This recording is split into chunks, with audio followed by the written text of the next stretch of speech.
Magandang umaga sa bawat isa. Tayo ay nasa isang yugto ng panahon na espesyal. Bakit? Ito yugto ng panahon natin ngayon ay yugto ng panahon na kung saan paulit-ulit na sinabi ng mga propeta Daniel, Ezekiel, Isaiah, Jeremiah, at paulit-ulit na itinuro ng Panginoong Jesus, at paulit-ulit na itinuro din ni Apostol Pablo, ni Apostol Pedro. Ito ay yugto ng panahon na kung saan espesyal. Bakit? Tayo pumapasok doon sa panahon na kung saan wawakasan ng Panginoon ang lahat ng ang lahat ng kaliliman, ng kasalanan, ng ultimatum. Pag sabi ultimatum, tatanggalin na Diyos ang lahat. Walang ititira na bahid ng anumang kaliliman, kasamaan na naghari sa daigdig na kung saan kapag nilinis at inayos ng Panginoon, parang hindi siya nangyari. Parang hindi nangyari yung kaliliman, yung kasamaan. Ito rin yung yugto ng panahon na kung saan paliliwanagin din ng Diyos ang kabanalan at ang orihinal na plano ng Diyos sa tao ay kanyang ibabalik. Hindi lamang sa tao, kundi sa lahat ng sangnilikha. Sabi nga sa Roma 8, ang buong sanlibutan ay dumaraing, naghihintay ng lubos na katubusan. Ibig sabihin, kahit ang mga puno, ang mga halaman, ang mga dahon, dumadaing yan. Gusto na nila ng katubusan. Gusto na ng mga halaman, ng mga puno, ng mga dagat na matapos na yung kanilang pagkabulok, na matapos na yung kanilang pagkalanta, dumadaig yung karagatan, yung ilog Pasig, dumadaig yan, dumadaig yung Manila Bay. Ang gusto nila, sila ay maging malinis na talaga at dalisay. Lahat sa sanlibutan ay dumadaig. Si nanay, katatapos lamang dumaing. Ilang linggo ba siya nagkasakit? 2, 3? 2 linggo siya nagkasakit. At ngayon, pansamantala, nakakaranas siya ng kaligayahan. Pansamantala, bakit? Hindi natin alam, maaari na siya ay makaranas ulit ng pighati sa kanyang physical na katawan. Lalo na lang natin ang ating physical na katawan ay sa patanda, hindi sa pabata. Hindi natin may iaalis. Madami tayong karaingan, madami tayong mga problema, madaming mga tao, mananampalataya o hindi, nasisira ang ulo, napupunta sa mental hospital. Maraming tao ang nauuwi sa pagpapakamatay. Dalawa lang yun eh. Pag hindi mo kinaya ang problema, dalawa lang yun. Babaliw ka o kaya magpakamatay. Babaliw ka o kaya magpakamatay. Dalawa lang yun. At ngayon, umagang ito ay natatangi kapag ang nais ng Panginoon tayo ay ihanda sa espesyal na yugto ng panahon na kung saan ay pinapasok nating lahat. Ito ay ang mga huling araw o ang end times o ang tinatawag na last days. Tayo ay manalangin, namin Diyos sa aming Ama, purihin ka o Diyos sa sandaling ito, katulad ng unang nilikha, si Eva at si Adan, katulad pa ng mga panahon na yun na ipinupisiya mo na pagdating ng Mesiyas nagduduro sa ulo ng ahas. Salamat o Diyos sapagkat ito ay nangyari na 2,000 taon na nakalilipas. Subalit, may nakita pa rin kami na mantsa ng kasalanan, mantsa ng kasamaan, na kamatayan dito sa sanlibutan. At tanong namin o Diyos, darating ang panahon at malapit na nga na lubos mong wawakasan ang mga bagay na ito. Papahilin ang luha sa aming mga mata. Kung kami man ay bumuha, ito ay luha ng lubos na kagalakan, luha ng lubos na pagdiriwang, sapagkat lubusan na malalantad kami bilang mga anak mo, Panginoon. At ang karangalan na ibabalot mo sa amin ay karangalan na kung saan ay mayroon na nagmumula sa iyong puso. Katulad ng panalangin ng Panginoong Jesus, Juan 17:24, ang sabi po niya sa panalangin na yun, ang nais niya ay dalhin kami doon sa kadalagayan na kung saan sa kabilang buhay sa langit, mamasdan namin ang kaluwalhatian ng anak, ng bugtong na anak ng Diyos, bago palalangin ang sanlibutan. Kaya aming Ama, Maranatha Panginoon, dumating ka na o Diyos. At ang aming pong dalangin, ang aming pong kahilingan, patuloy na kami hawakan sa iyong mga kamay at loobin na kami mapabilang sa isang iglesia, sa iglesia o Diyos na malinis, walang bahid dungis, at wala Panginoon na anumang busot na nakita sa aming mga buhay. Marami po salamat o Diyos na palain mo ang iyong salita.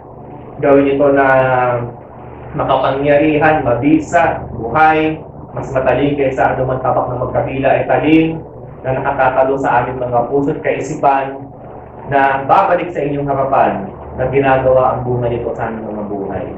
Marami pong salamat sa iyo lamang, Banal na Espiritu, at siyang tutunay ng pagtuturo. Sa pangalan ni Jesus. Ayan. Amen. Ang mga huling araw, end times, all last days. Ito po yung panahon na pinapasok natin lahat ngayon. At kung tayo po ay itinatanggi natin, ito hindi pa huling araw, tayo po ay nasa matinding karayaan, pandaraya. Kung tayo po ay tinatanggi natin na tayo wala pa sa huling araw, na hindi pa tayo papasok doon, dinadaya po natin ang matindi ang ating mga sarili. Bakit kailangan pag-aralan ng lahat ng mananampalataya ang end times, mga hula patungkol sa huling araw? Marami po kasi nag-iisip ito para lamang sa mga scholar. Maraming nag-iisip ito para lamang sa mga bihasa, sa mga nag-aaral sa Bible School. Maraming nag-iisip ito para lamang doon sa ilan na tinawag. Mali po, mali yun. Ngayon po, ipapaunawa sa atin ng Panginoon ng pag-aaral po sa huling araw ay para sa lahat ng mga mananampalataya. Sabi po doon, studying end times prophecy is an obedience to the Word of God. Una pong dahilan kung bakit natin dapat pag-aralan ng huling araw, ito ay pagsunod sa salita ng Diyos. Sabi po sa pahayag 1:1, ito ang pahayag ni Jesucristo na inihayag ng Diyos sa Kanya at Kanyang inihayag kay Juan na alipin niya sa pamamagitan ng anghel na Kanyang isinugo. Ang layunin ng paghahayag niya ito ay ipakita sa mga alipin ng Diyos ang mga bagay na malapit ng maganap. Ayun, ang layunin daw po ng mga paghahayag na ito, ng buong aklat ng pahayag, ang layunin daw nito ay ihayag sa mga lingkod ng Diyos ang malapit ng maganap na mga bagay. Ihayag daw sa atin, sa mga lingkod ng Diyos. Siguro lahat tayo kumikilala sa atin na tayo mga lingkod ng Diyos. At ito ay para sa lahat. Kahit po ang mga bago nating kasama, kung kayo po ay tunay na tumanggap sa Panginoon, hindi po nyo niaalis sa inyong sarili na kayo ay lingkod din ng Diyos. Kasi bahagi po yun. Imposible na isang tayong gimana ng palataya nang hindi siya maglilingkod sa Panginoon. Imposible po yun. Contradiction po yun sa pagiging Kristiyano. Pag Kristiyano ka, maglilingkod ka sa Panginoon. Tatawagin ka ng Diyos sa paglilingkod. Iba't ibang antas yun. May iba na talaga tinawag sa full time, may iba na tinawag sa sabay, secular, saka paglilingkod. Totoo lang, lahat naman ang bahagi sa ating buhay. Secular man yan, pagka hindi mananampalataya, ano ang hawakan natin ay nagiging banal. Ito po ay pagsunod sa salita ng Diyos na kailangan po natin itong pag-aralan. Sabi po doon, pinagpala ang bumabasa ng aklat na ito ang mananginig sa propesiya nito at ang tumutupad sa nasusulat sapagkat malapit na itong maganap. Ang magbasa lang pala nito may pagpapala na lalo na yung tumutupad. Ibig sabihin, pag tumutupad, inilalagay mo ang iyong sarili doon sa salita ng Diyos at nakikibahagi ka doon. Hindi ka meron ng tagapanood lang. Sa totoo lamang, kung tagapanood ka lamang, meron ka pa rin bahagi sa huling araw. Kung tagapanood ka lamang, hindi kasama ka doon sa mga mabubuksak na kung saan ay mapaparusahan dahil ikaw ay tagapanood lamang. Ngayon po, habang pinag-aaralan natin ito, habang tayo pinagpapatuloy sa pag-aaral, salaminin po natin ang ating sarili kasi may mga mababanggit po tayong pauhan. Meron dito mababanggit na Israel, syempre hindi tayo Israelita. Meron dito mababanggit na mga mainit, na mananampalataya naglilingkod. Mainit, hindi mga papatayin, hindi mga pupugutan ng ulo. Meron dito mga mababanggit tayo ng mga mananampalataya na pumalikod, itinatuwa ang pananampalataya dahil sa hirap na daranasin. Tingnan din po natin, tansyahin natin ang ating sarili, kasama kaya ako doon sa makakatalikod, sa magtatakwid sa Panginoon at sa kapatiran. Meron din po dito mababanggit na ang babalikan ng Diyos sa isang iglesyang banal, walang dungis, walang batik. Tingnan din natin ang ating sarili, kasama kaya ako doon sa babalikan ng Diyos na walang takot. Walang takot, ang ito. Ilahat ng buhay ko, wala akong takot. Kung may masama man ako na nagawa, na kinawilihan dati, lahat yun itanalikuran ko na. At sa prinsipyo ng Diyos, pag ikaw ay nagbago, hindi na alalahanin ang lahat ng kasamaan na iyong ginawa. At sa prinsipyo din ng Diyos, kapag ikaw ay mabuti na nagpakakasama, hindi rin aalalahanin ang lahat ng mabubuti mong ginawa. Simple lamang po, yun po ang prinsipyo ng Biblia. Kaya ngayon, salaminin po natin, nasaan ako doon sa mga tauhan na yun. Pangalawa pong dahilan kung bakit kailangan po natin pag-aralan ng mga hula sa huling araw, sabi po doon, studying end times helps us to teach the disciples of Jesus the whole counsel of God. Pag pinag-aaralan po natin ito, tinutulungan natin ang mga mananampalataya ng Panginoong Hesus sa kanyang mga disipulo na sumunod at malaman ang buong kautusan ng Diyos. Bakit? Kapag itinago mo, kapag hindi natin naituro ang mga aral patungkol sa huling araw, malaking bahagi po ng banal na kasulatan ang ating pong itinatago sa kanila. Nasabi po sa Mateo 28, 18, 19, and 20, nasabi po doon, lumapit si Jesus at sinabi sa kanila, binigay na sa akin ng lahat ng kapangyarihan sa langit at sa lupa. Kaya tumayo kayo, gawin ninyong alagad ko ang mga tao sa lahat ng mga bansa. Bautismuhan ninyo sila sa pangalan ng Ama at ng Anak at ng Espiritu. Turuan ninyo silang sumunod sa lahat ng iniuutos ko sa inyo. Sa lahat ang iniuutos ko sa inyo. Lahat. Kasama po ito. Hindi po ito pwedeng na alisin at tanggalin at baliwalay. Lalo po sa panahon natin ngayon. Kung ito nga po isinisigaw ng mga apostol dati, huwag kayong maging tamad. Kayo maging gising. Kayo maging mapagbantay. Malapit na. 2,000 taon na po yun. Nakalipas. Nagkandamatayan na sila. Pero yung po tinuturo ng mga apostol. Pero ngayon, na nangyayari na ng literal sa ating mga mata, mamaya po malalaman natin kung bakit nangyayari yung mga hula ngayon. Ngayon na nangyayari na, mas lalo po tayo na dapat na nag-aaral ng mga bagay nito dahil tayo po ay nasa espesyal na yun po ng panahon nila kung saan tayo po ay papasok doon.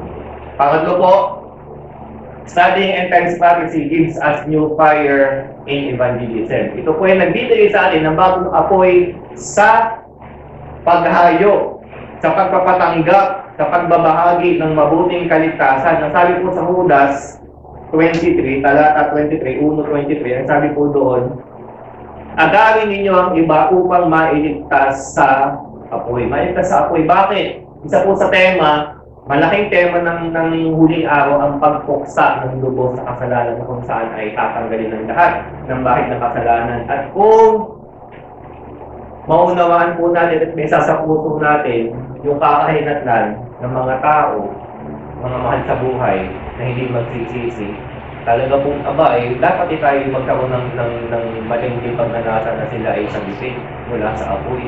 Kapag po tayo hindi nagkaroon man lang ng takot, ng pagnanasa sila ay sabitin, napakatigas naman ng ating puso. Paano masasabing mahal mo ang iyong anak, mahal mo ang iyong apo, mahal mo ang iyong asawa, kung hahayaan mo na lang sila ay napahagi na una yan dati. Pananalang ko na ng ilang beses, sapat na yun. Wala na akong pananagutan. Hindi po. Kung paano ang Panginoon yung nagtataga sa atin, dahil tayo mga mahal na pagkataya na nagtataga na, dapat din po tayo magtaga sa iba. Napakatigas po ng ating puso. Kung wala po tayo pagnanais na isalba ang ating pong kapamilya, kapatid, at ang ibang tao, isalba mula po sa pagkakahamak. Pang-apat, studying end times prophecy gives us new passion for personal holiness. Ayun. Isa po ito sa matinding dahilan kung bakit po dapat itong pag-aralan. Kapag naunawaan mo ang kakaharapin ng mga tao, lalo tigit ng mga mananampalataya tatalikod sa panahon ng huling araw, mas patindi yung kanilang disiplina na tatanggapin sa Panginoon kesa doon sa mga hindi mananampalataya. Ikaw ay magkakaroon ng banal na pagkatakot at panibagong sigla upang magkakabanal. Nakakatakot po. Sabi sa unang Thessalonica 5, 1 Thessalonians chapter 5, verses 4 to 8, sabi po doon, ito po ay sa pagiging gising. 1 Thessalonians 5, verse 4 to 8, sabi po doon, ngunit wala na kayo sa kaliliman mga kapatid, kaya hindi kayo mabibigla sa araw na iyon na darating na para magnanakaw. Kayong lahat ay kabilang sa panig ng liwanag, sa panig ng araw, hindi sa panig ng gabi o dilim. Kaya nga, kailangan tayo manatiling gising, laging handa at malinaw ang isip di tulad ng iba. Sa gabi ay karaniwan natutulog ang tao at sa gabi rin karamihan naglalasing. Ngunit dahil tayo nasa panig ng araw, dapat maging matinong ating pag-iisip. Isuot natin ang helmet ng pananampalataya at pag-ibig at isuot ang helmet ng pag-asa sa pagliligtas na gagawin sa atin ng Diyos. Ang sabi po doon, pag malinaw ang iyong pag-iisip, pag malinaw ang iyong buhay na nagliliwanag, ikaw ay gising. Nasa liwanag ka. Pero kapag ikaw ay kulog, ikaw ay ibig sabihin nasa paggawa ng kasalanan. Mga kapatid, sa Mateo 25, Mateo 24:25, ang konteksto po niya ni huling araw, kung binasa po niyo Mateo 25, yung matalinghaga ng Panginoon. Pagdating ng Panginoon, sabi po sa matalinghaga niya sa Mateo 25, pagdating ng Panginoon, at sino mang masumpungan niya, na mga lingkod niya na tulog at hindi gising ay isasama, ibibilang sa mga hindi mananampalataya at sila rin ay parurusahan. Matindi po yun. Pag ikaw ay nagpapakilala ka na lingkod ng Diyos at ikaw ay tulog sa kanyang pagdating, ibibilang ka sa mga hindi pananampalataya. Matthew 25. Ayun. Sabi po doon, number 5, studying in times prophecy secures us for the crown of righteousness. Ito po ay korona ng katwiran. 2 Timothy 4 verse 8. Ang sabi po doon, 2 Timothy chapter 4 verse 8. Ang sabi po doon, kaya naghihintay sa akin ng korona ng gantimpala para sa mga namuhay ayon sa kalooban ng Diyos. Sa araw na iyon, ang Panginoon na siya makakaroon ng hukom, ang siya magpuputong sa akin ng korona, hindi lamang sa akin, kundi sa lahat ng nananabik sa kanyang pagbabalik. Ibig sabihin, pag pala ikaw may pananabik sa kanyang muling pagbalik, mayroon kang gantimpala at yun po yung korona ng katwiran. 5 korona po yan, bagamat yun secondary lang, hindi naman masama na yan ay ating pong matanggap. Para doon sa mga naghihintay, nagbabantay sa pagbabalik ng Panginoon, yan po ay may crown of righteousness. Ito po yung baging ito na napisit ko sa mga Seventh-day Adventists. Sa buong pagsamba nila, panalangin, closing prayer, mga awit, sermon, lagi may elemento yan ng paghihintay nila sa pangalawang pagbabalik ng Panginoon. Hindi may aalis. Isa yan sa tatak ng mga Seventh-day Adventists. Lagi silang sabik sa paghihintay sa pangalawang pagbalik. Kahit sa kanilang mga awit, mga inyo, halos lahat ng awit nila, napapakakyawan yan yung paghihintay sa pagbabalik ng Panginoon. Ayun, number 6. Studying in times prophecy helps us to head the crowd of life. Ayun. Pag po pinag-aaralan din natin ang mga hula sa huling araw, tinutulungan din po na tayo na magkaroon ng putong ng buhay. Crown of life. Ito din po ay karoon ng gantimpala sa huling araw sa panahon ng paghukom. Sabi po sa pahayag, Dos Gis, huwag kang matakot sa mga pag-uusig na malapit ng danasin. Makinig ka, kabibilanggo ng diablong ilan sa inyo bilang pagsubok. Magdurusa kayo sa loob ng 10 araw, manatili kang tapat hanggang kamatayan at gagantimpalaan ka ng korona ng buhay. Ayun, pag ikaw ay hindi natakot sa pag-uusig, pag ikaw ay hindi natakot sa pagtanggi sa tatak ng halimaw, sa 666, dahil sa panindigan mo sa tama, automatic pala, meron kang crown of life. Number 7, studying end times prophecy helps us to secure our own salvation. Ayun. Pag naunawaan po natin to, magkakaroon tayo ng sarili natin pagtansya. Ako ba talaga iligtas? Ako ba talaga iligtas? Kasi po, pagdating ng Panginoon, kung sinakita na ng mga tao na bumababa mula sa alapaap, dalawa po ang ine-record ng salita ng Diyos ng magiging reaksyon ng tao. Una, kaligayahan, kasiyahan. Madami ang naghihintay sa kanya. Sila yung makahanda. Pangalawa, yung mga tao na takot. Sasabihin nila ng mga hari, ng mga pinuno, bato, takluban mo ako. Kapag tumarating na ang anak ng Diyos, sino ang pwedeng tumayo sa kanyang harapan? Ayun. Kapag po tayo may takot, sa panahon, sa oras ng kanyang pagbabalik, kawawa po tayo. Ibig sabihin, hindi tayo sigurado sa ating kaligtasan. Ayan. Ano po ba eschatology? Yan, end times, study of the last things. Ang sabi po doon, when Jesus was preaching the kingdom of God, He was also preaching the end times. Hindi po natin may aalis sa mga huling araw, dahil nung nangangaral siya ay buhay, 2,000 taon na nakalilip, at siya ay buhay bilang tao dito sa lupa. Sabi po niya, magsisi kayo, dumating na ang kaharian ng Diyos. Kahit sa panahon po ni Juan Bautista na nakapag-bautis po, magsisi kayo sapagkat nalalapit na paghahari ng Diyos. Ito po ay pinapatungkulan nila sa huling araw. Una, paghahari ng Diyos sa puso ng tao. Pangalawa ay sa literal na paghahari ng Diyos sa atin. Ito po lahat ay may patungkol sa huling araw. Kaya, nung po nangangaral si Jesus, ang dami po niyang pangangaral at mga talingagap na ang pinupukulan ay patungkol sa huling araw. Ayun. Important events of the end times. Yan, pag-aaralan po natin ngayon, ano yung mga pangyayari na mangyayari sa huling araw, mga salanta na pangyayari. Ito po ay pagkakasunod-sunod dahil sa pagkaunawa ko. Mamaya po, ibibigay ko yung views kung saan po nagkakaiba ang mga mananampalataya.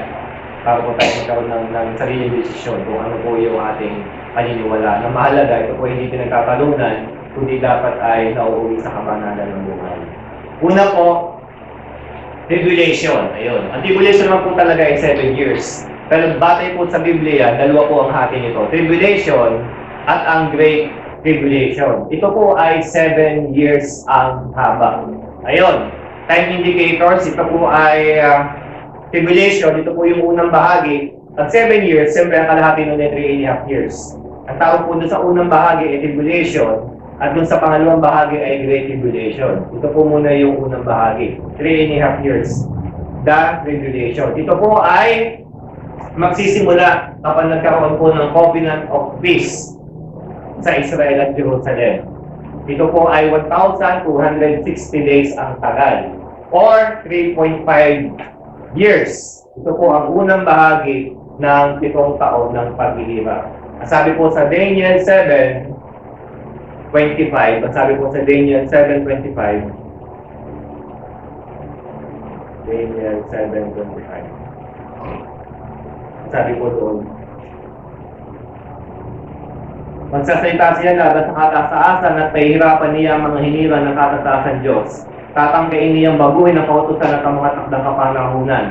Ang mga hinirang ng Diyos ipapailalim sa kanyang kapangyarihan sa loob ng 3 taon at kalahati. Ayun.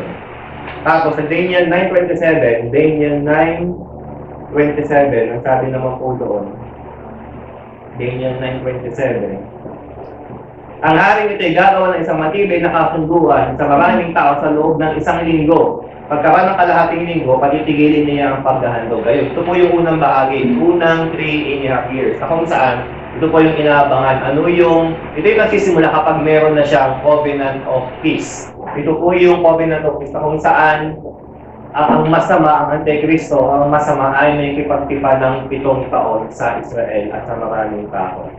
Ayun, covenant of peace. Dito rin po lalabas yung 2 saksi, 2 witness na propeta. Ayun. Ano po ang characteristics dito? Ang sabi po doon, the Jerusalem temple rebuilt. May itatayo ang templo sa Jerusalem. Ito po pinagtatalunan ng mga eskola. Pwede daw na literal na templo ay makitayo o kaya niya pwedeng kulda lang, tabernacle. Pero sa Israel po, ito po ay matagal na nilang kinocomputerize at kanya po pinaplano ang talagang pagkatayo nito. Ayun.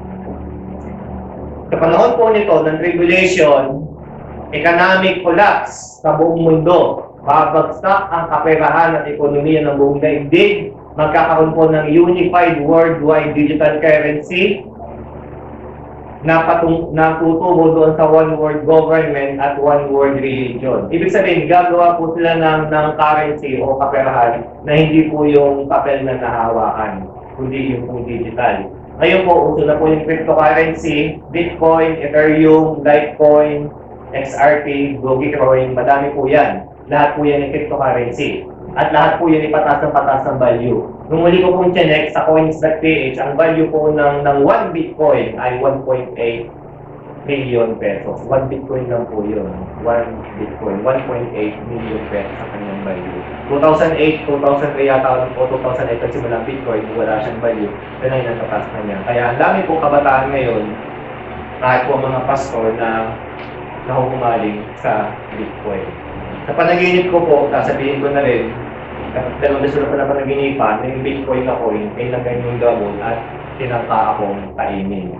Yung letter B, tapos dito siya minsan silver o dito, nagay yung isang gamon at tinangka akong kainin. Sa China po, meron din silang digital currency na pinapatupad. Na kung saan, ang plano nila doon sa China, taasan pa yung value ng Bitcoin. Na kung saan, may application sa kanilang cellphone para siya ma-access mo at may rewards. Habang gumagamit mo ng kanilang digital currency, limok ko na yun, may rewards. Magkakaroon ka ng libreng pagkain, ng libreng serbisyo, tapos kapalit nun ay itatrack ka at lahat ng iyong transaction ay naroon. Ibig sabihin, ang purpose ng China doon ay lahat ay mapapunta doon sa kanilang digital currency na yon at ikaw ay kanilang itatrack. Ayun. At this time, panahon po ng tribulation na ito, ang RFID chip implantation, yung RFID chip, microchip ay sa kanang kamay o sa noo ay mabilis at ipapatupad sa buong daigdig. Ito po yung pangalawang bahagi. Ayan, rapture of the saints to meet with Christ in mid-air. Ayun. May tatlo pong, totoo lang po 4, may tatlo lang po yung sasabihin ko, tatlo pong views ng rapture. Doon sa mga pre-tribulation, ang rapture ay mangyayari bago yung tribulation. Bakit sinabi ko kanina? Halimbawa, ito po yung 7 years sa tribulation. Ito po yung 7 years ano. ito yung simula, ito yung gitna, 3.5 years, tapos ito yung dulo. Sa mga brethren, ang rapture ay dito. Ano ba ibig sabihin ng rapture? Ibig ko sabihin po ng rapture, ang mga anak ng Diyos ay itataas. Itataas upang sila po ay sumalubong sa langit. Ayun. Itataas upang sila ay isalubong kay Kristo. Ayun. Para naman po sa mga mid-trade, ito po ay nangyayari yung rapture sa kalagitnaan after ng tribulation 3.5 years. Para naman po sa mga post-trade, ito yung nangyayari pagkatapos ng 7 taon na paghihirap. Ayun. Kaya ibig sabihin sa mga pre-trade, kung yung pre-trade ang tama, hindi sila makakaranas sa 7 taong paghihirap. Kung mid-trade ang tama, 3.5 years lang ng tribulation ang kanilang mararanasan. Sa post-trade, yung buong 7 taon ang kanilang mararanasan. Sa ngayon po, pinagpipilian ko ay mid-grade o kaya ay post-grade. Pero sa ngayon po ay ako ay nasa mid-grade. Ano po ang karakteristik ng mid-grade? Gusto po sa ating binasa kanina sa Daniel 9:27. Ang sabi po doon, kapag mapuputol na yung unang 3.5 years na tribulation, yung pagkakahati niya, ang senyalis po doon ay sasaulain ng Antikristo ang paghahandog sa linggo sa templo.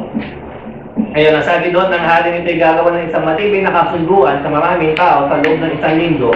Pagkatapos ng kalahating linggo, palitigilin niya ang paghahandog. Ilalagay niya sa itaas ng templo ang kasukulang-sukulang na kalapastanganan. Mananatili ito roon hanggang sa wakakasan ng Diyos ang namlagay nito. Ayun, ang sabi doon, ang templo ng Jerusalem ay naitayo ng muli. Papasok ang Antikristo doon sa templo at doon sa templo sasaulain niya ang paghahandog at pagsamba sa Diyos. Maglalagay po siya ng isang bagay na kasukulang-sukulang sa paningin ng Diyos. Siya ay mag-aalimura sa pangalan ng Diyos at doon ay papahintulutan ng Diyos na iyon ay manatili doon hanggang sa ito ay lulusan wakasan ng Diyos. Alam po ninyo, napakahalaga sa Diyos ng pagsamba.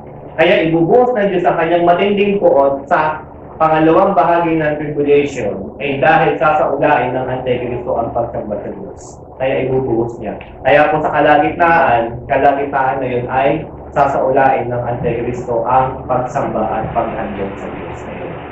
At mawawasak po yung tipan ng Antikristo. Mawawala po yung peace, yung kapayapaan sa Jerusalem.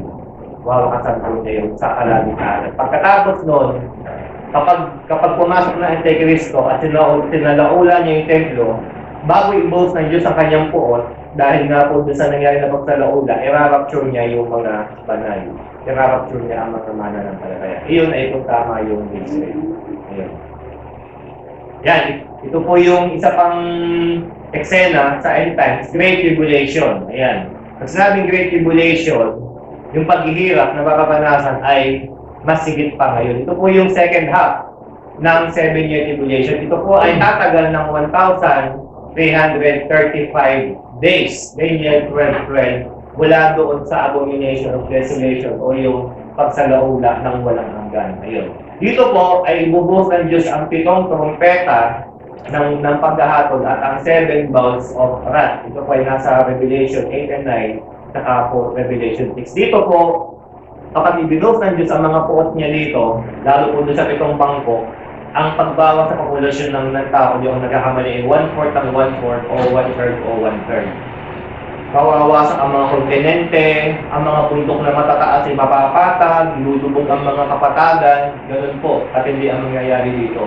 1/4 ang 1/4 o 1/3 ng 1/3 ang mababawas sa populasyon ng tao habang ibinubuhos ng Diyos ang kanyang galit para doon sa mga tao na hindi nagsisisi.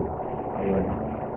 Ito po ay sinisimulan na ng Diyos ang kanyang paglilinis sa mundo sa kasalanan. Ito po yung pangalawang bahagi ng tribulation, Great Tribulation. Ayan. Battle of Armageddon, World War III. Ito po ay magsisimula po ito. Actually, lahat po ng nangyayari sa buong mundo ay papunta sa World War III. Kung hindi po ninyo nalalaman, ang China, lagi siyang nagdagdag siya ng budget sa kanyang militar, ginuble niya yung kanyang pondo, kung di ako nagkakamali, nababasa ko sa balita. At lagi niya sinasabi ni Xi Jinping ba yun, nung leader ng Communist Chinese party. Lagi na sinasabi, maghahanda tayo sa gera. At sino mang sumalag sa atin, nakikita nila ang kanilang ulo na pinupugutan. Yung kung sabi niya. Nag-anniversary po sila eh. 100 years ba yun o 500 years ng CCP anniversary. Ang sabi niya, mga mahal kong incheck, ang sabi niya, sino man na sumalig sa atin, nakikita nila ang kanilang ulo na pinupugutan. Dadaan ang dugo, sabi niya. Kaya, tapos naghahanda po sila. Tayo, pati ibang bansa ay naghahanda po ng mga nuclear na sandata. Bakit? Ang World War III, ito po ay hindi po mapipigilan. Pataas po ng tensyon na nangyayari sa buong daigdig at lahat po ng nangyayari ngayon na kabuluhan ay papunta sa World War III. At ang culmination po nito, nagsisimula pa sa tribulation, dahan-dahan hanggang sa 7 taon. Ang culmination po nito ay mangyayari sa pagitan ng 5th at 6th at 7th na mangkok ng parusa ng Diyos. Dito po, sa mga characteristic po nito ay World War battle. Bakit? Hindi lahat ay susunod sa Antikristo. Royal Rumble po ito. Madaming mga hindi mananampalataya at tutulong sa mananampalataya upang mag-aklas sa Antikristo. Tapos yung kanya-kanyang bansa ay may mga kanya-kanyang issue. Lahat po sila may problema sa isa't isa. Kaya ito po talaga ng World War II ay magulo at mahirap. Bukod yung mga mangkok ng parusa ng Diyos na kanyang igagawad sa lupa ng mga anghel po ang nagtatapon at bukod yung World War III na digmaan ng mga tao. High-tech ang mga sandata ngayon ng tao. Chemical trail. Nagpapalipat din ng aeroplano, magsasabog ng chemicals. Kapag nakalanghap ka no, nasisira ang ulo mo. Meron po sila mga sound waves. Yung mga baril nila, kahit na balang ang lumabas ay sound waves, makakabingi. Na kapag hindi napahinggan mo, huli ng lahat hindi mo matatakpan ng tenga mo. Kung hindi napahinggan mo, pansamantala ilang oras, mababaliw ka. Tapos yung dispose ng mga baril na kapag ito po ay mga classified na information hindi po inilalabas, nababasa ko lang po sa mga aklat. Pag meron silang mga baril na kapag pinindot mo, parang sa Star Wars, may laser, na kapag tinamaan ka ng laser na yun, dissolve ka. Hindi ka maagnas, talagang dissolve, mawawala ka. Pag tinamaan ka, talagang wala ka, walang agnas, walang abo. Meron na po silang weapon din na kapag sila nagpaputok, ang lalabas ay bula, babol na sobrang kapal. Na kapag tinamaan ka ng sobrang dulas, hindi ka makakatayo. Padulas talaga malalaking babol. Ayun. Ang dami po nilang mga sandata ngayon na makabago. Kaya po, hindi lamang po dito nuclear ang pinag-uusapan. Ang dami pong na-invent ko ng armas ngayon ang itinatago ng mga tao na sa huling panahon kapag nagkadigmaan ay kanilang nilalabas.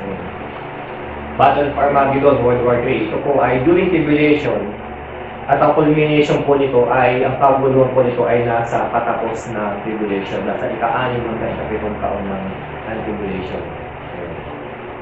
The second coming of the Lord Jesus Christ with the saints and the angelic host of heaven. Nasabi po doon, ito pa yung mangyayari pagkatapos ng 7 taon ng tribulation. Ayun, parang po ng 7 taon, ang karakteristik po nito, si Jesus ay bababa mula sa langit kasama mga anghel at ang mga banal na pinubutan ng ulo dahil sila tumanggi sa pagtanggap ng tatak ng halimaw. Ang sabi po sa Revelation 19, 11 to 16. Ang sabi po sa Revelation 19, 11 to 16. Ayun, ang sabi po doon, pagkaraan nito ay nabuksan ang langit at nakita ko ang isang kabayong puti. Ang sakay nito ay tinatawag na tapat at totoo sapagkat matuwid siyang humahatol at nakikipagdigma. Parang nagliliyab na apoy ang kanyang mata at ang kanyang ulo ay mayroong maraming corona. Nakasulat sa kanyang isang pangalan na siya lamang ang nakakalam ng kahulugan.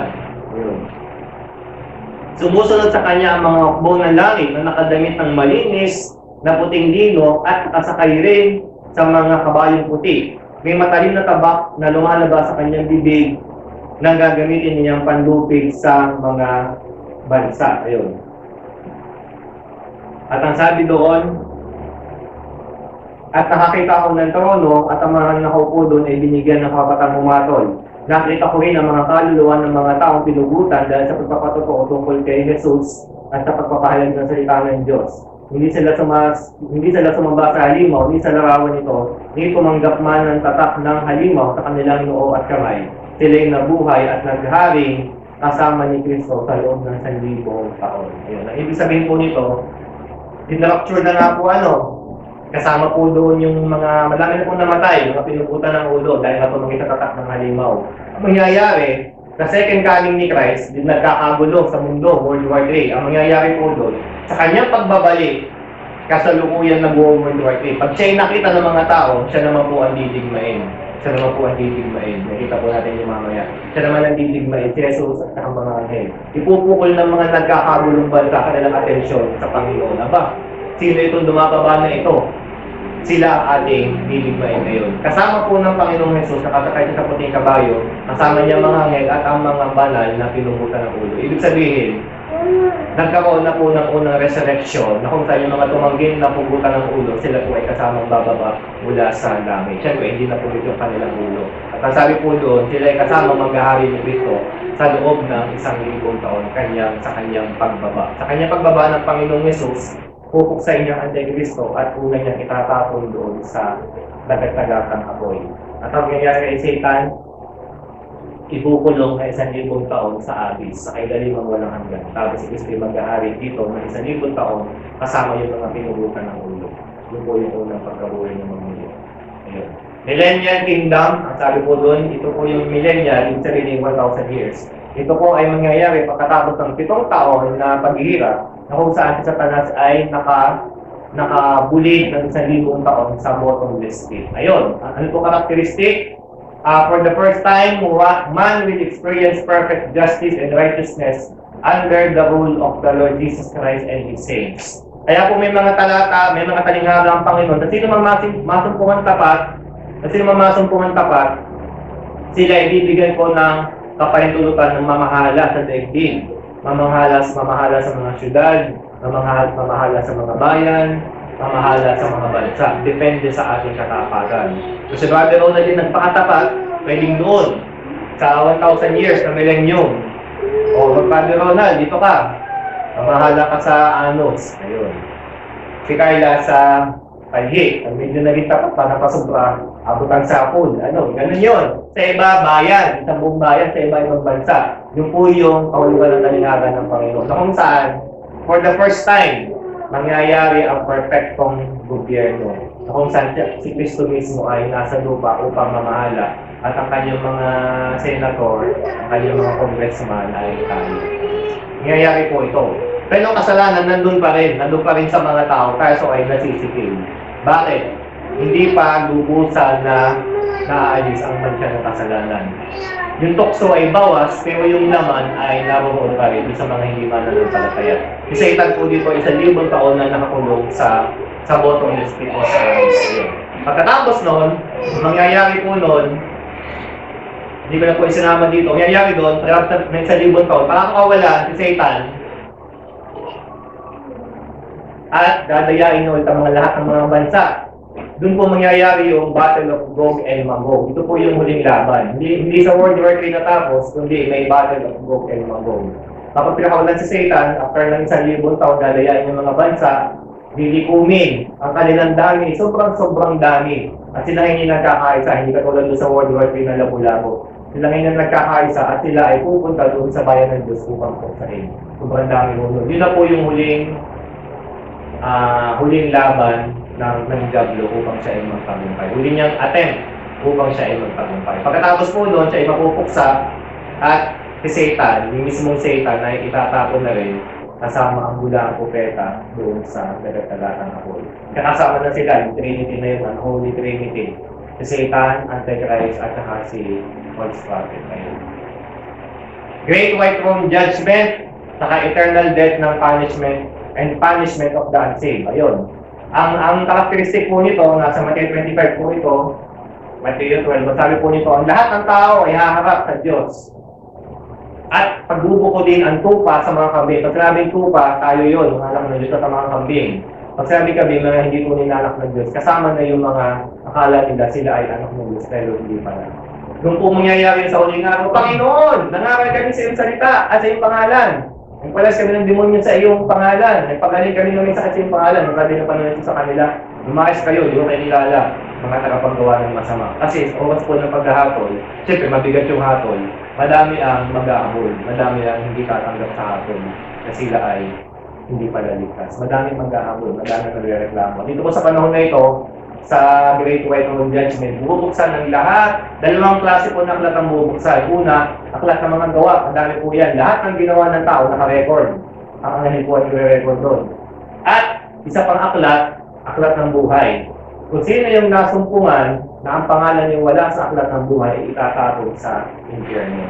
At wala po sila may dadahilan. Bakit? Mayroong mga bubuksan ng mga aklat ng mga gawa, nakarecord lahat ng kanilang ginawa. Kaya po lahat ng kabumabumari ng mga lihim ng mga tao na masama ay malalaman po ng lahat dahil nakabroadcast po yun sa lahat. Nakabroadcast yun at lahat po yun. Isa-isang kita po yun. Kaya yun, pag wala kang pangalan mo sa aklat ng buhay, tapos ka sa impyerno at wala kang may kaapuran dahil lahat ng ginawa mo ay nakatala at hindi tayo makakabakat dun sa kanilang mga sekretary, mga anghel po dun sa sekretary. Judgment seat of Christ. Ito naman po ay sa mga mananampalataya lang. Gaganapin hindi po sa lahat. Sabi po dito, ang lahat ng banal ay mag-give ng kanilang account. Magsusulit sa Diyos sa lahat ng kanilang paglilingkod. Sa lahat.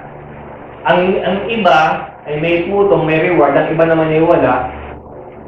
Subalit ligtas pa rin. Sabi po sa 1 Corinto 3:15, mayroong mga paglilingkod na padadaanin sa apoy. Mayroong katulad ng dayani, kahoy, masusunog. Walang value, pero ligtas pa rin yung kanilang buhay. Ibig sabihin, naglingkod, pero hindi ibinigay ang buong buhay. Naglingkod, umilig naman sa Diyos, umilig sa kapwa, naglingkod, pero hindi ibinigay ang lahat sa kanilang paglilingkod. Pero sila ay ligtas pa rin. Ibig sabihin, nabantayan nila kanilang sarili sa kasalanan, hindi sila namalagi sa kasalanan. Yung kanilang paglilingkod lang ang talagang hindi nakaabot sa pamahalaan ng Panginoon. 1 Corinthians 3:15, sila po ay ligtas pa rin. Ang tawag po dito ay parang mga amoy sunod. Yan, mga amoy sunod sa langit. Pero ligtas po ano. Ligtas. Agos po. Ayan. Ito yung 3 generation. Pasensya po ninyo. Medyo, ayan, Matthew 24, 32-35. Ang sabi po doon, Matthew 24, 32-35, batahin po natin sa Tagalog. Sabi po doon, Matthew 24, 32-35. Ito po isa po ito sa mga susi ng mga scholars kung paano nila tinatayni o tinatansya yung pagdating ng Panginoon. Hindi sakto, pero pagtansya. Matthew 24, 32-35, sabi po doon ay aral mula sa puno ng higos. Unawain ninyo ang aral mula sa puno ng higos. Kapag ang mga sanga nito ay umuusbong at magkakadahon na, alam ninyong malapit na ang tag-araw. Hindi naman, kapag nakita ninyo ang lahat ng ito, malalaman ninyong malapit na siyang dumating, halos naririto na. Tandaan ninyo magaganap ang lahat ng mga ito bago maubos ang tanindahan ito. Lilipas ang langit at ang lupa, ngunit ang aking mga sinasabi ay tiyak na mananatili. Ayun, napakahalaga po ng fig tree generation sa huling araw. Ano po yung pakul ng palinhaga na ito? Ano po yung fig tree? Ano yung puno ng igos? Ito po ay tumutukoy sa bansang Israel. Sa Hosea 9 verse 10, like grapes in the wilderness, I found Israel. Like the first fruit on the fig tree, in its first season, I saw your fathers. Madami pong talata sa lumang tipan, hindi naman lahat. Madami talata sa lumang tipan na nagsasabi na ang puno ng igos ay simbolo sa Israel, sa pagiging bansa ng Israel. Anong nangyari doon sa bansa na yon? Anong nangyari sa bansa na yon? Siya po ay, mula po 70-80, siya po ay isinumpa ng Diyos. Bakit? Katigasan ng kanilang puso. Sa talinghaga po na yon, nung si Jesus ay gusto kumain ng bunga mula sa puno ng igos, walang bunga. Sabi ng Panginoon Jesus, sumpain ka at huwag ka nang mamunga muli. Kinabukasan na tuyo. Simbolismo po, yung nakahulugan no, dating ang panahon, ang Israel ay susumpain ng Diyos upang sila ay mangalat. Dispersia. Pag sinabing dispersia, dispersed. May Greek dun eh. Nangalat, yun po yung pamuntan ng Diyos na mangangalat kayo. Yung nangyari po yun ng 70-80. 70 years after nakapanganak ka ng Panginoon Jesus, nilusog. Nawasak pa yung templo. Yung po yung talinghaga ng Panginoon Jesus. walang batong matitira ng magkapatong, wasak ang templo, wash out. Nanlagas ang mga Israelita at nagkaroon, sila ay naging bansa lang muli at mapalad po ang Pilipinas, isa sa mga bumoto na naging bansa muli ang Israel. Pilipinas na po yata ang bumoto sa Asia. Kaya po, kine-cherish ng Israel ang pagboto ng Asia. Ng Pilipinas. Nagpapasalamat po yun ng Israel. At sa tuwing nangyayari po na pinapatay ang mga Hudyo, si Manuel L. Quezon, siya po yung nagliligtas sa maraming Hudyo. Itinago niya sa Pilipinas. Kaya taon-taon, yun po ay inaalala ng Israel. Nagpapasalamat po sa bansang Pilipinas. Ang sabi po doon, mula 1780 hanggang May 13, 1948, nawala ang kapangyarihan ng Israel bilang isang bansa. Pero noong May 14, 1948, ito ay naging bansa muli. May 14, 1948. Ito daw po yung katuparan na ang Israel ay naging ano ulit, yung fig tree na namunga ulit. At sabi ng Panginoon, hindi lilipas ang henerasyon na yon. Na pag namunga, ang puno ng igos, ang Israel na naging bansa muli, hindi lilipas ang henerasyon na yon na hindi masasaksiyan ang bulipat ulit ng Panginoon. Anong nagtaon po nangyari yun 1948? Ngayon, gaano katagal ang isang henerasyon? Ito po yung inano ng mga scholar. Madami po nagkamali dito. Sabi po ng mga saksi ng Jehovah, 40 years lang, 40 years. Eh di i-add natin, 1948 plus 40 years. Ano yun? Ano nga yun? Ha? 1988. Kaya ang prediction ng mga tabatista ng saksi ni Jehovah, darating ka pa ng 1988. Kasi ang isang henerasyon ay 40 years lang. Predict sila ng predict, eh hindi nangyari. Abang hindi nangyari. Bumasa lang ng mga na dumating ang Panginoon, kaya spiritual. Hindi sa katawan tao, hindi siya nakita. Ayun. Yun ang kanilang paliwanag doon ngayon. Ayun. Kaya, ano pa sinasabi doon? Sabi doon ba, 70 years? Ano 70 years? 2018, wala din nangyari. Ngayon, may isang, hindi ko sinasabi na talagang ito na, pero may posibilidad. Psalm 90, awit 90 verse 10. Ang sabi po doon, ito po yung pataling hagain, hanggang verse 13. Buhay namin umaabot ng 70 taong singkad. Minsan na may 80 kung kami ay malakas. Ngunit buong buhay namin ay puno ng dusa at hirap kung paano pagkatapos dito sa sangmaliwanag. Ang tindi ng iyong galit, sino kaya ang tatarok? Sino kaya ang susukat iyong ibubungang takot? Dahil dito, buhay namin maikli lang na panahon, itanim sa isip namin upang kami ay gumulong. Hanggang kailan ka pa ba, Yahweh? Hanggang kailan ba ito, Yahweh, ang aming kalagayan? Parang awa mo na mga lingkod mo iyong tulungan. Ayun. Kung umagay padama ang iyong wagas sa pag-ibig at sa buong buhay namin, may galak ng aming awit. Mas malinaw po ito sa English. At sabi doon, ang buhay ng tao talaga 70 years. Kung may kalakasan 80 years, parang sinasabi doon ang haba ng isang buhay ng tao, 80 years ang common. Pag naka 80 years ka, yun yung blessing sa'yo ng Panginoon. Pero, may kalakip na pagdurusa at paghihirap. Pagkatapos nun ay paglipad. Kaya in-interpret ito ng high scholar, ito ay pwede tumutukoy. Pag umabot ka na, pag inabot mo yung 8 years na yun, daranasin mo yung matinding paghihirap yung tribulation. Pagkatapos nun ay yung paglipad. Pagkatapos nun ay rapture, o kaya yung isasama ka dun sa bagong langit at sa bagong lupa. Tapos sa matunod na talata, Panginoon, tulungan mo kami na bilangin ng mga tao. Dumating ka na, Panginoon, hanggang kailan kami nahihirapan. Ito ang mga talatang ito, habang itinanamnam ko, pag naunawaan mo mga mangyayari sa huling araw, ang awit 90 verses 10 to 13, tugman-tugma siya sa mga mangyayari sa huling araw. Panginoon, wakasan mo na ang buhay ko, mapagkatayas ko na lang makasama ka. Ayoko nang maghirap. At dapat isa pa nung ikaw ay ililipad ng Panginoon. Tawag siya katalingan na sinasabi. Kaya sabi ng iba, ang generation na yun, ang generation ng haba na yun ay 80 years. 80 years. Within 80 years, after ng 1948, dapat, sabi nila, maraming mali, ay bumalik ang Panginoon. Ano ba? Ibang balita na nagpapatunay na nandun na tayo sa end times. Ayun. Revelation 13, 16, 17, 18, nasabi po doon, Darating po panahon na ang lahat ng tao, mayaman o mahirap, malaya o ama, malaya o alipin, ay sa pilitang tatatakan sa kanang kamay o sa ulo, sa noo. At kapag wala sila noon ay hindi sila makakabili at makakapagbenta.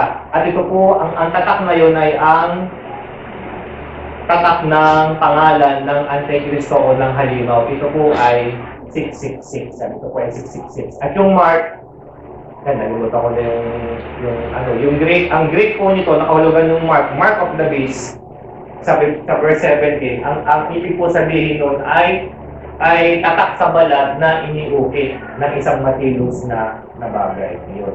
Para siya tattoo, kaya parang tinuturok, yun, tatak.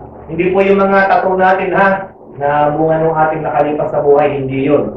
Kundi yung talagang ayon. Nasabi po doon, sa pag-aaral, nung po pinag-aralan nila yung quantum dot, microneedle, na bakuna ni Bill Gates, hindi po yung pinapatupad sa buong mundo. Pag pinakunahan ka, lalagyan ka din ng parang sticker dito sa cellophane. Na pag tinanggal, meron ka ng tatak doon na hindi kita. Pero kapag ginanon mo, pag tinescan mo, kita siya. Parang siyang cellophane ng plastic na yung tinatatak dito. Kita doon kung ikaw ay meron ng bakuna. Ayun. Quantum dot ang tawag po doon. Si Bill Gates po ang family mo lang. Kung pinag-aralan nila yun, yung epekto, doon po yung mga build na yan. Kung pinag-aralan nila yung kanilang talag, yung kanyang talag sa katawan ng tao, ayon sa microscope po ito, lumabas, binilang po nila yan. Binilang po nila yan. Tapos lumabas yan. Sabi po doon, implantable quantum dot microneedle vaccination delivery system. Pag po yan ay pinotal, yung mga salita na yan, yung mga titik na yan po ay kakatak ay 666. Yan. Bawa, letter I. Yan po ay number 9. Bakit? A, B, C, D, E, F, G, H, I. 9. Tapos lahat po yan ang titik na yan, gaganyan. 666 po yan. At yan po ay tugma, dun sa nakita nila, nabilang dun sa nasa mga so, takto, siya ay 666. Isa pa po, sabi po doon, ang enzyme po na gamit dun sa quantum dot microneedle vaccine, ang enzyme na ginamit doon, ang tawag po talaga doon ay luciferase. Ayun. Totoo po yun. Ito po ay na-search ko din yung luciferase po ang tawag doon sa enzyme na kasama doon sa luciferase kasi i-erase niya ng iyong sarili, kakayanan mo naman ako kung nakikinig sa Diyos at ikaw ay luciferase. Tapos, sabi po doon, Microsoft, Salesforce, and Oracle, ito ay matagal na, January 14, January 21. Microsoft, Salesforce, and Oracle back plan to develop a digital COVID vaccination passport. Ayun. Gumagawa po sila ng passport na ka-activate ng bakuna. Kaya kung dating panahon, wala nang kwenta ang mga passport natin kung wala tayong bakuna. I-issuehan pa ng bagong passport kung meron kang bakuna. Yung travel po ay ililimit nila. At sa ibang lugar po, hindi ka na po pwede mag-mall. Limited lang yung mga pwede mong i-shopping kapag wala kang vaccine. At sa Amerika po ngayon, pinupus nila, kapag wala kang bakuna, mas mahal ang tuition fee kapag nag-aaral ng mga bata. Yan.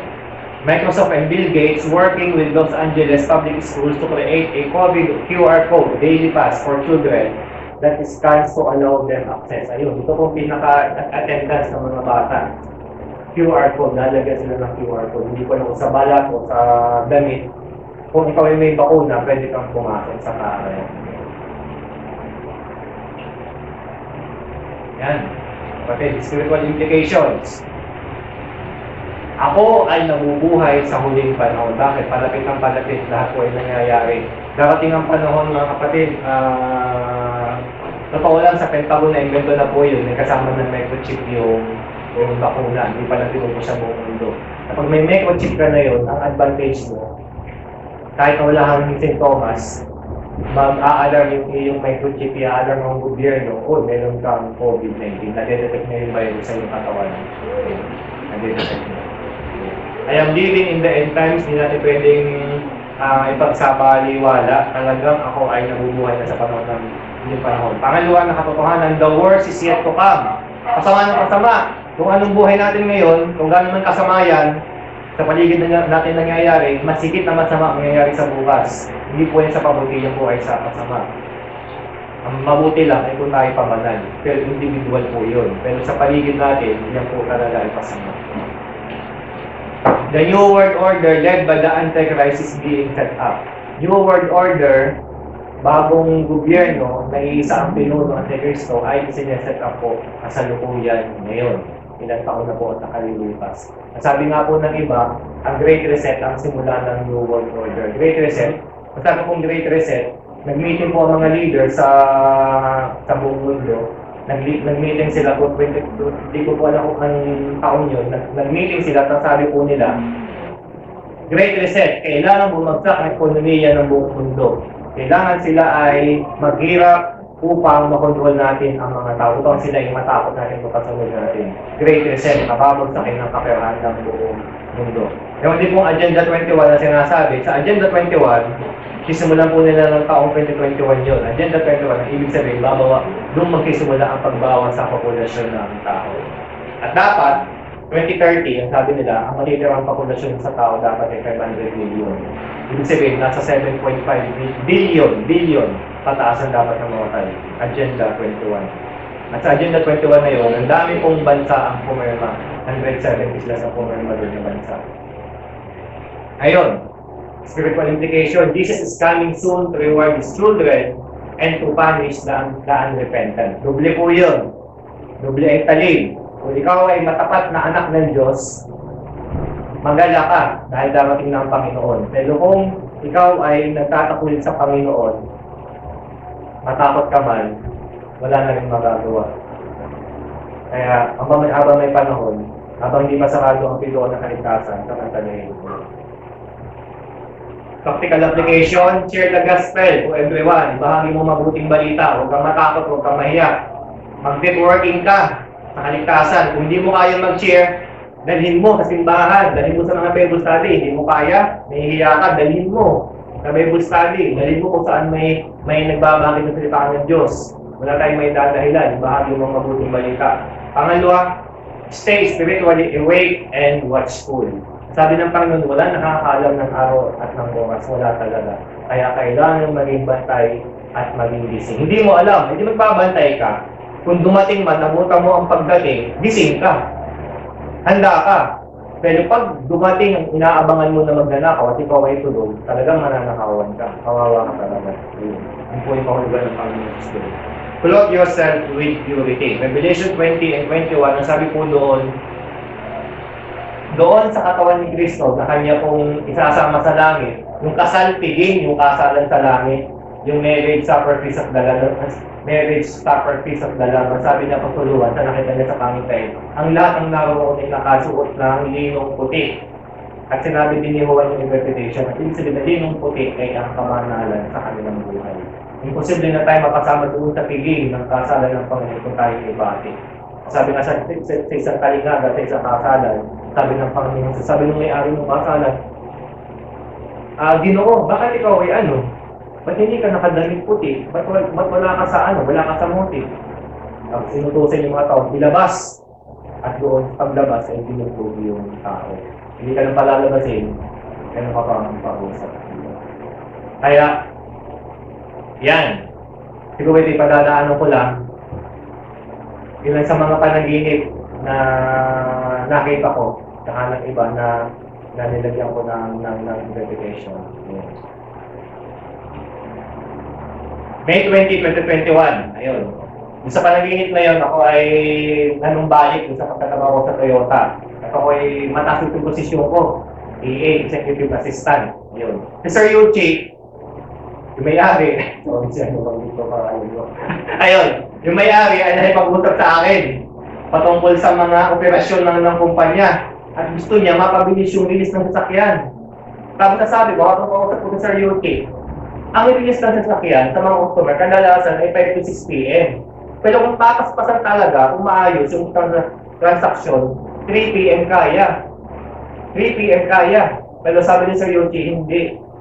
Huli na ang 3 p.m. Dapat 2 p.m. mabilis ang mga sasakyan.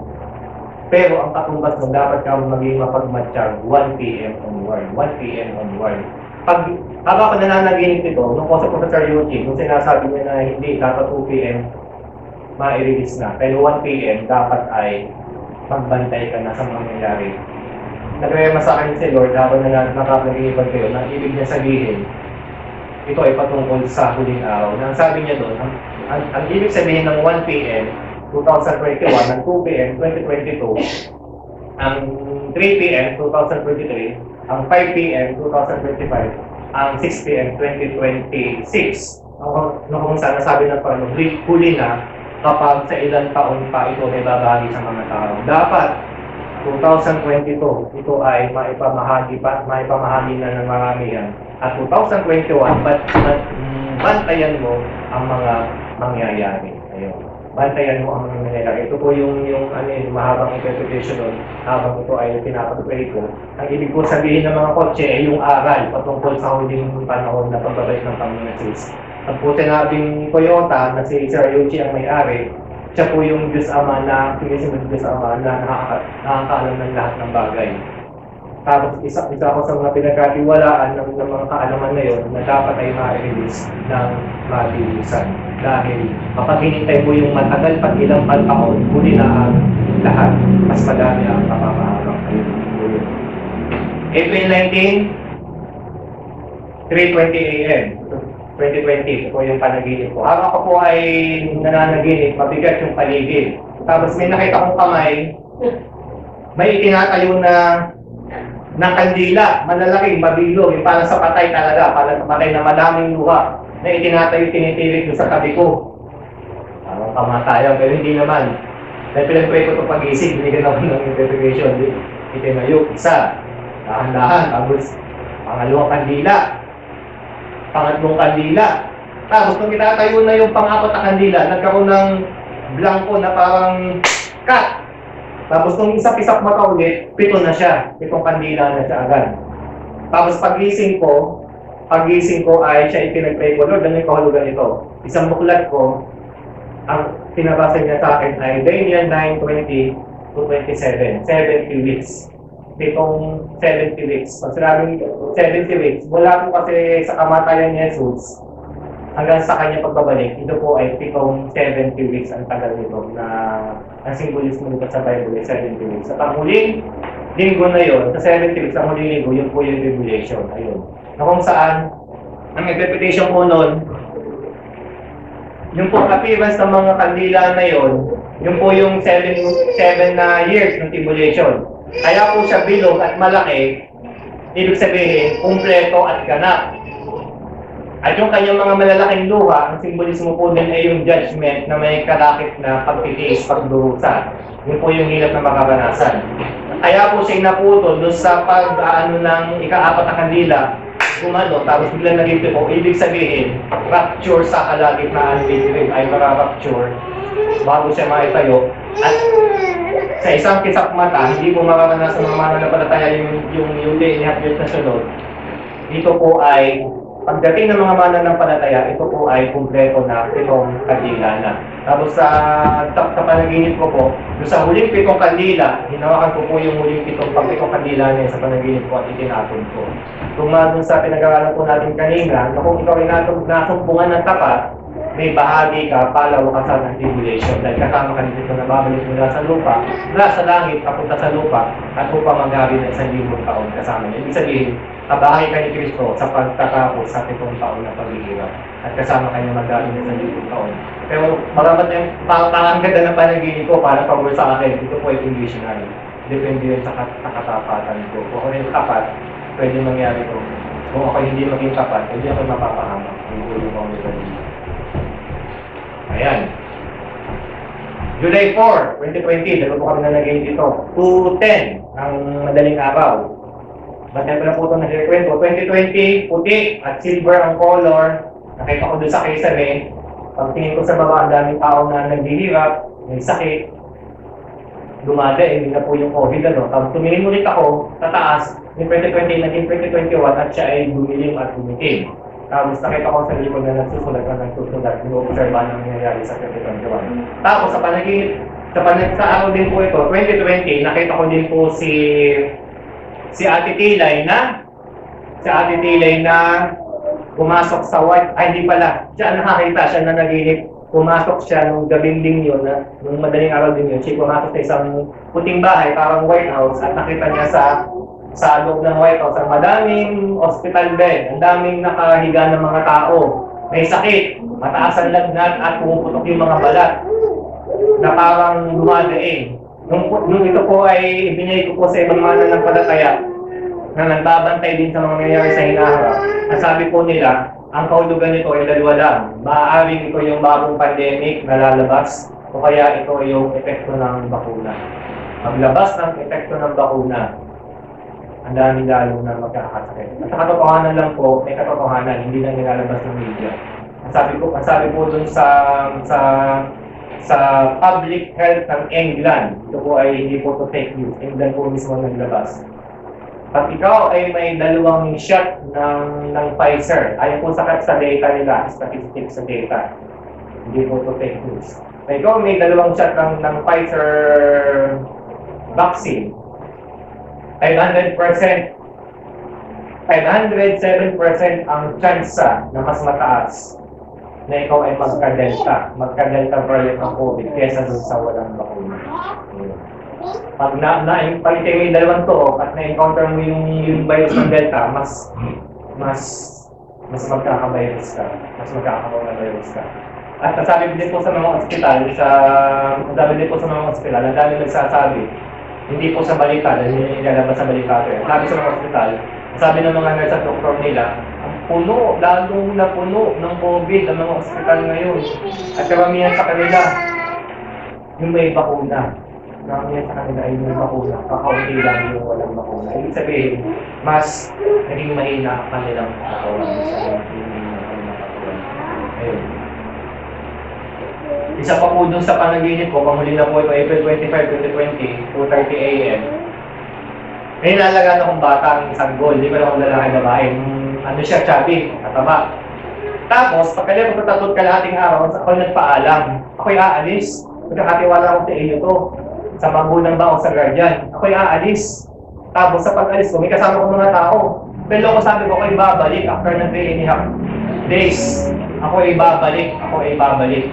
At sa pagbabalik ko, madami din akong tao na kasama. At sila rin yung kasama ko nung una kong pag-alis. Doon yung pinaunawa sa akin ng pag-ising, yung 3.5 days, sumisimbol na sa 3.5 years na after na 3.5 years, rapture, tapos ang babalik. Pagkatapos ng 3.5 years, ikaw ay babalik kasama yung mga balan nyo. Ito po ay mga panaginip lang, pwedeng ako ay tama, pwedeng ako ay mali. Ang mahalaga po ay naipakita natin sa simula yung katotohanan na tayo po ay nasa huling panahon. Dapat po tayo maging mapagbantay, maging mapagmatsyag dahil hindi po natin alam ang araw at ang oras at ang lahat po ay nasa kamay ng Diyos. Hindi po tayo nagtatakda kundi ang Panginoon. Kapag po may tinakda ang Diyos po hindi ba bago ng isip. Wala po tayong, Lord, extend mo pa ng isang araw. Lord, isang taon pa. Ihanda ko muna ang sambahayan ko. Hindi po ganun. Sabi nga po doon, na pagdating ng Panginoong Jesus ay katulad ng panahon ni Noah. Madaming nagkakainan, madaming nagiinuman, at madami ang nagsisipag-asawahan. Anong nangyari? Nung bumaha na, sila po ay nakiusap kay Noah, pagbuksan mo kami ng pinto, pero hindi na pwede. Huli na po ang lahat. Kaya sa ating mga buhay, tayo po ay maganda. Tayo po ay manalangin, sa ating kinakaupuan ay Amin Diyos sa aming Ama, pinupuri po namin ito niluluwalhati sa aming mga buhay. Salamat po Diyos sapagkat mula sa aming pagkasilang hanggang ngayon, niloob na kami maging buhay. Hindi kami na-abort ng aming mga magulang. Hindi kami lumabas na may diferensya. Hindi kami lumabas, Panginoon, na walang pag-iisip, na hindi ka namin kayang kilalanin. Hindi kami lumabas na walang puso, na may kakayanan magmahal. Niloob mo, gusto kami mabuhay. At kahit na anumang hirap ang aming naranasan at mararanasan pa, ang aming buhay ay hindi isang sumpa na dapat namin ireklamo. Hindi, Panginoon, ito po isang buhay. Ito ay papasalamat namin kapag ito ay nanggaling sa inyo. Tulungan mo nga po kami, O Diyos. Kung paano mo kaming tinulungan sa loob ng maraming taon, pinagtsagaan maraming taon. At hanggang ngayon kami tuloy pa rin pinagtsagaan. Patuloy mo kami kahabagan at pagtyagaan. Kami po'y nakakatayo lamang, nakakaluhod, nakakatayo, nakakahayo, nakakapaglingkod dahil sa bagat biyaya mo. Wala na pong iba. Hindi sa aming sariling sikap, hindi sa aming sariling determinasyon, hindi sa aming sariling mga gawa, kundi dahil sa habag at biyaya mo. Lord, isang segundo, isang araw na mawala ang biyaya mo kabag, sigurado po na kami po ay mapapalito tatalikod sa inyo. Kaya Panginoon, tulungan mo kami, hawakan mo aming mga buhay, maging totoo sa amin yung John chapter 10 na sino man na nasa hawak ng inyong mga kamay ay hindi mawawala. Sino man na hinahawakan mo hindi maaaraw ni man. At wala makapaghiwalay sa amin. Roma 8:30. Roma 8. Wala makapaghiwalay sa amin. Sakit, kamangdaman, kamatayan. Wala makapaghiwalay sa amin sa pag-ibig mo. Sa banal na pangalan ni Jesus, ang apoy ng iyong pag-ibig, ang apoy ng kasarapan, kaligayahan sa piling mo, Ama. Sa piling mo, Ama, bilang iyong mga anak, bilang iyong mga lingkod, bilang iyong mga alipin, at bilang iyong mga kaibigan na siya kung mali may iwas sa amin.